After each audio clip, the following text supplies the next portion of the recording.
you guys surprised what the Houston Texans did? I was really surprised, not so much about the trade up, but the CJ Stroud situation I thought was one of the elite smokescreens in the history of the NFL draft. Uh-huh. I think CJ Stroud, and we've talked about this on the show, go back and look, I'm not being revisionist history. I think CJ Stroud is going to be a fine quarterback in the NFL. He failed this S2 cognitive test. Yeah. And everybody kind of had him falling. Well, it turned out Will Levis is the guy that eats bananas with the peel on, that idiot who's like, oh, yeah, I put mayonnaise in my coffee. What are you, nuts? Like, Will Levis is just not a likable guy, right? If I get invited and, like, if I know, like, I'll be a pretty high pick, I'll definitely go. I'm looking forward to going, but I don't want to go if like, I could be, like, a second-round pick, you know? You don't want to be that. You don't want to have the camera just on you all day. You're not likable, right? Am I the only one, like... Yeah. You're not likable. Yeah, I think there was a lot of... There was a lot of reporting last night and leading up to the draft about how Will Levis liked himself some Will Levis, and how Will Levis, you know, comes from a well-to-do family and is this guy who, frankly, I mean, there's no really other way to say it than to say, you know, he's arrogant. He likes himself. He thinks he's very good, and he's always had a big arm, and he knows he's got a big arm, and I just, you know, it's, to be honest with you, it's kind of a bad look for him right now. Like, you look at, you know, what Chris Mortensen was tweeting last night about how, you know, Buddy's got this toe thing, and several people or organizations were like, hey, yeah, you know, we think you're going to need surgery, so we're going to go ahead and pass on that. You know, and that was part of the reason he fell in the draft. But again, he was catching a lot of flack, getting a lot of heat. You know, people were mocking him over the banana peel thing and the milk thing. But I think when you combine those oddities with how he presents himself in the interview process, not the S2 test, he was fine there, but in the interview process, sit in front of these people and talk to them. Yeah. Multiple people. I'm talking about, you know, the Adam Schefters of the world, the Rappaports, like all the NFL insiders talked about how, hey, this guy comes off as arrogant and that he likes himself a lot. And that's ultimately, you know, the majority of the reason why he fell. I totally agree. And I think it's really strange that you have a guy like Will Levis, who's got all the talent in the world, but this toe thing, I think, is also really weird. I don't know if you guys heard this. Chris Mortensen was reporting last night on the draft that Will Levis has a left toe that caused him to miss a couple of games. It was problematic for one team. Levis says the toe is healed and is good to go. Another team believes Levis could manage it, but thought surgery was would be needed after the surgery, to which Will Levis disagrees. I think that's HIPAA. Well, Will, that's great if you disagree, but you're not the one paying yourself. The NFL team is paying you, and they don't want their prize rookie quarterback to have toe surgery before he steps on the field. And it just seems like this situation, and it happens once a year. And the guy that I think really encapsulated this perfectly was Ryan Leaf. And I like Ryan Leaf a lot. I got to know him a little bit when I worked at ESPN. We did some shows together. Like, he's just a really good dude. You know. And obviously he is infamous, and people will hang the word bust on him. But you know what? He made a really good point about Will Levis. He said Will Levis will never have the bust tag hung on him because he's not a bust when he's in the second round, right? Or the third round, or wherever he winds up going. Somebody's going to draft him. Yeah. Right? Him being terrified of milk. Do you guys, I'm not even joking. Will Levis is terrified of milk. Yeah. He eats bananas with the peel on them. He puts mayonnaise in his coffee. He is a freak, right? And he's not a nice guy, and he needs toe surgery. Somebody's going to draft him, and they will never call him a bust, and that's probably going to help him. Because if they draft him and he flames, is there really anybody that's going to be that surprised? No. I don't think people will be that surprised. But the bottom line on Will Levis is somebody's going to draft him, and he's going to have an opportunity to prove all the haters wrong. Well, and who was the beneficiary of this whole Will Levis situation? Anthony Richardson, you know. That pick was, I'm sorry, dude, that pick was horrendous. Yeah, and I agree. I you know, obviously, you know, number 4 overall, like, you know, that I think there were a lot of surprises last night. Some of the backs taken, like, you know, there were surprises last night for sure. You know, what Houston did getting 2 and 3, like, that was a surprise. But Anthony Richardson going number 4 overall, to the Colts is really surprising, and I think that only happened because of the Will Levis situation. And I have to say, one of the things they talked about on ESPN right after the pick was made is that Anthony Richardson comes off as a humble guy who comes from, again, humble, nice kid. Yeah, a nice kid, humble beginnings, hard His guy. 13-year-old brother was a star at the draft last night. Yeah. Anthony Richardson, the quarterback from Florida, and his 13-year-old brother wore matching outfits, even the chains. His brother sounds exactly like him. He's 13 years old, and I mean, the kid must have balls the size of cantaloupes because he's got this big, deep voice, like it was unbelievable. Yeah. And he comes from a really humble family. Talking about how he admires Anthony Richardson and wants to be just like him. And so it's just this whole feel-good story out of Anthony Richardson's camp, and I think that's ultimately why the Colts decided to take him. Now, again, I do have to say, and I think we agree on this, Anthony Richardson, I don't think is a Super Bowl winner. I don't think he's some generational guy. But he did what he deserves credit for is doing an amazing job in his final year in college in the pre-draft process. Because what he did is he changed everyone's mind. Hey, this kid's got a big arm. He's real strong. They're showing Donovan McNabb highlights of this cat last night. Like just hyping the hell out of this guy. And so now my only fear with Anthony Richardson is he's going to an organization that's really struggled to hold a quarterback for more than a couple of seasons ever since Peyton Manning retired. And I don't know that this kid has those goods mentally. I don't buy it. That's my problem. I don't buy it. But Lamont Tucker does because he just gave us 10 memberships. Go, baby. Let's go. Good job, Lamont. Appreciate you, man. Lamont, appreciate you doing that. Thanks for being here. You guys, every time you give memberships, it really helps the show grow. So make sure you guys go get those. Let's get your comments on the NFL draft. Kurt Peters says, real boring draft. As a Bronco fan, I'm sure it is. Big Jack 512, Richardson will be the man before long. Tremendous ceiling. But he is just so inaccurate. He is a 54% passer.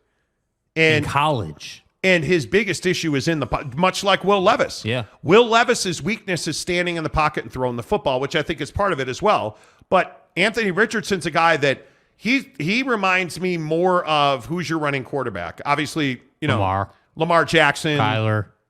He's not an Russell accurate Wilson. passer, but if you get him out of the pocket, he can throw it a little bit and he can make plays with his legs. Yeah. Runs a 4.2 40. Wild, dude. I think it's going to be interesting. Callahan says, I like Anthony Richardson, but yeah, that was a stretch.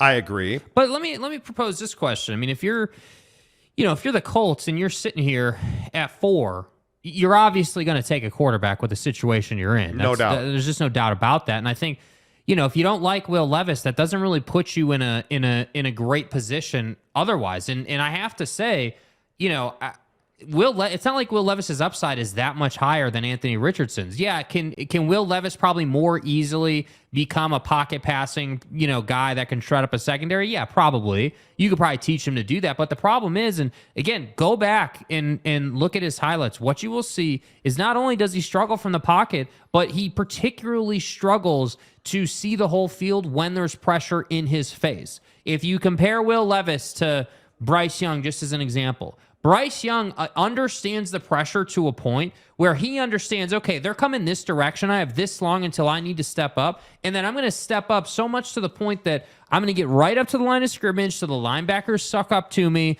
And then that's going to open up lanes for my guys. Will Levis isn't even close to that. And the only thing that separates him and Anthony Richardson is Anthony Richardson's much faster. So Anthony Richardson just outruns his problems right now.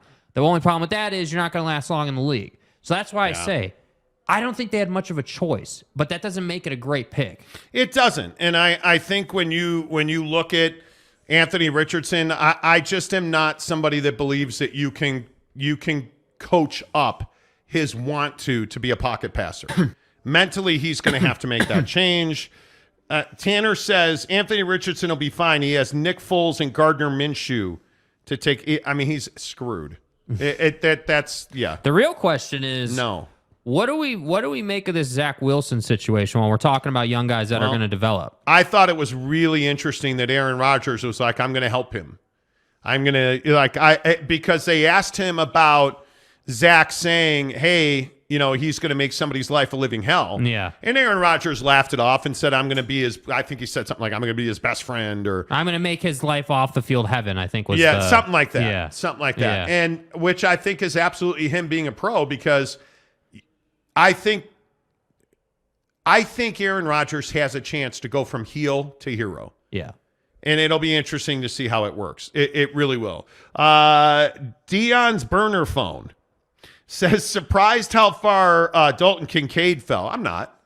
I mean, I'm not surprised by that at all. I think he was always a bottom of the first round pick. I mean, I would have been surprised if he got out of the first round. I think the reason that some people may be surprised about Dalton's draft stock, or like his slot rather, where he was drafted, is because there was so much hype about the Michael Mayers of the world, or Dalton Kincaid, or like you had, like in the second half of the college football season, all these people were talking about how, oh man, this tight end and that tight end, and oh my God, this guy and that guy. And it's like, dude, like, yeah, there may well be a lot of demand for tight ends, but that doesn't mean you're going to take a tight end over, let's say a quarterback, or right, or hell, even Jalen Carter, which is another thing we got to talk about. Like, you look at these different situations, and these organizations are simply making choices. And I think, it goes back to the Texans and CJ Stroud. I mean, going into the draft, the conversation was, hey, they're not going to take him because of the agent situation. And ultimately they wind up taking Buddy. And I'm not sure how that works out for him. He's obviously going to be a day one guy, but I don't know that he ultimately is like a 10-year all-pro stud, like, because he's playing for such a crap organization. But I also look at some of the other surprises, like Bijan Robinson to Atlanta. I mean, obviously you have Tyler Algier there, who was a 1,000-yard rusher as a rookie. That's a little surprising. But I also think that Tyler Algier and Bijan Robinson make a nice, really 1-2 push. And I think Bijan Robinson's a phenomenal catcher of the football, so I understand that a little bit. I thought Jalen Carter to the Eagles is probably a mistake, but we'll see. I mean, drafting him at 9, your biggest concern now, in my opinion, is his conditioning and his ability to be in condition, because he has not lost weight. Some are saying he weighs the same today that he weighed at his pro day. And if that's the case, his professionalism is going to be questioned. And so I think that was a little high for Jalen. I think Lucas Van Ness to the Packers at 13. I think Lucas Van Ness is a hell of a player. And the ass on his girlfriend apparently was something that, Lucas Van Ness's dad was a big fan of his work. Because watch this right here. Yeah, okay, great. Oh. Oh my. Wow. Dude. So that is Lucas Van Ness's dad and Lucas's girlfriend. Am I the only one that thinks that's a little awkward? That's very weird, dude. Like the pat. Watch the pat. Like, okay, hug dad. Okay, good girlfriend. All right. Oh. Like, bro, you're straight up handsy. Yeah, dude. You're like, that's awkward. What would you do if I did that to your girlfriend? Not be amused at all. Not be amused. You cannot do that. Like, it's just weird. It's awkward to me. You can't do that, man. And now that video is going to circulate forever. But yeah. Lucas Van Ness is an interesting pick. I also think that I was surprised that Christian Gonzalez wasn't the first corner off the board. Although Devon Witherspoon, I thought, was a great get for Seattle. I mentioned him on the show yesterday, which makes me feel great. I got to say, though, and I understand why they took Spoon, as they call him. He's referred to as Spoon. I understand why they took Spoon. At the same time, though, great defenses are built on the line, man. And I know that Seattle had the Legion of Boom, and you had linebackers and secondaries, and the back end of that defense was absolutely stout. But I really struggle with the idea that Jalen Carter is in Philly. That's a problem, dude. Well, I don't know. We'll see. We'll see. I think the Arizona Cardinals, by the way, were one of the shocking teams. To end up trading out of the 3rd spot only to land back at 6 to get Paris Johnson is a phenomenal pickup. Phenomenal pickup. The Bears trading from 9 to 10. I thought it was a really stupid trade by the Philadelphia Eagles, because very clearly the Bears were never taking Jalen Carter. Now, you didn't give up much. And I think everybody's like, oh, Howie Roseman's a god. Well, yeah, you just gave away a draft pick. For what? Yeah. The Bears were not taking Jalen Carter. And if you made that trade because you thought somebody else was going to trade up to get him, like that would just be, especially with Van Ness being there, and you look at Will McDonald being there from Iowa State. Like, granted, those guys are edge rushers, but I mean, Kalajdzic from Pitt was there. Like, you had other guys. To trade up there, I thought was not smart. And to give away a pick did not feel smart. Jeremy Callahan, Richardson ceiling greater than Levis. Yeah, you might be right. Could be, dude. Might be right. Nick M says, I think Stetson Bennett will be undrafted. He's good, but I think he will be a journeyman backup in the NFL. Don't get me wrong. I'd take that job any day of the week. One of the best jobs in the league, dude. But his off-the-field issues have come back to get him because his age was already an issue, right? His undersized, his lack of ability to throw the ball consistently deep the way other quarterbacks in this draft do. Yeah. Right? Some of that obviously hurt him. Vorlon Angel 1811. Will Levis took no accountability during his interview, and the coaches and GMs did not like that. I agree. Yep. Kurt Peters. I would have held off on for next year's draft if there was a QB. If there is a QB need. Yeah, but at some point you got to get after it, man. I mean, it's not, the trouble is it's not like the NBA draft where, you can wait and you can, like VW is an example. I mean, teams have been waiting for him for 3 years now. Like, you have teams out there who are like, yep, we're going to try and go and get him no matter what. Like in the NFL, there's QBs every single year, but I look at, Buddy at USC or Delora at Washington or Arizona, Jaden Delora at Arizona. Yeah, like you have Michael Penix at Washington. Penix is who I meant to say at Washington. Like you have these guys that are coming to the draft next year, but what about Bryce Young and CJ Stroud? Like Bryce Young, in my opinion, is going to be an absolute baller. I'm surprised CJ Stroud went where he went. I really am. D-Rock, so why look at their college game film? Richardson was a fine example. Not impressed potential there. I am not impressed at all with his potential. He is a guy that we've talked about for several weeks now. People fell in love with him at his pro day. And now there's only one way for him to go, Glenn, San Diego State Aztec says, Kentucky QBs don't give me the warm and fuzzies. Couch, Lorenzen, Got Milk, and there are others. There are. Yeah. We talked about Tim Couch yesterday on the show. Will my balls itch? Rather get Stetson Bennett in the 7th than Levis or Richardson in the 1st. I'm not even arguing. I'm not. My balls itch. Said game experience as a QB is the most underrated aspect of the draft process. How did you do in big games? Yeah. I totally agree with that. 100%. I think it is. I think it's huge. Nick M. I think Stetson Bennett will be an undrafted free agent. I read that one already. My bad. Ryan Fair.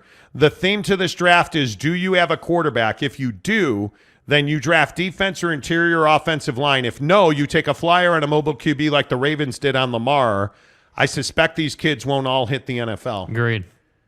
I still think Lamar Jackson's that's a lot of money. Yeah. Salty Drunk, what's up? You're just in time. Kurt Peters, tight ends have always been late round picks. Yeah. I think Dalton Kincaid is a stud. Yeah, he's fine, dude. He's going to be great. Yeah. Kincaid got screwed over on the Mackey Award because he played for Utah. Hands down the best tight end in the nation. I don't know.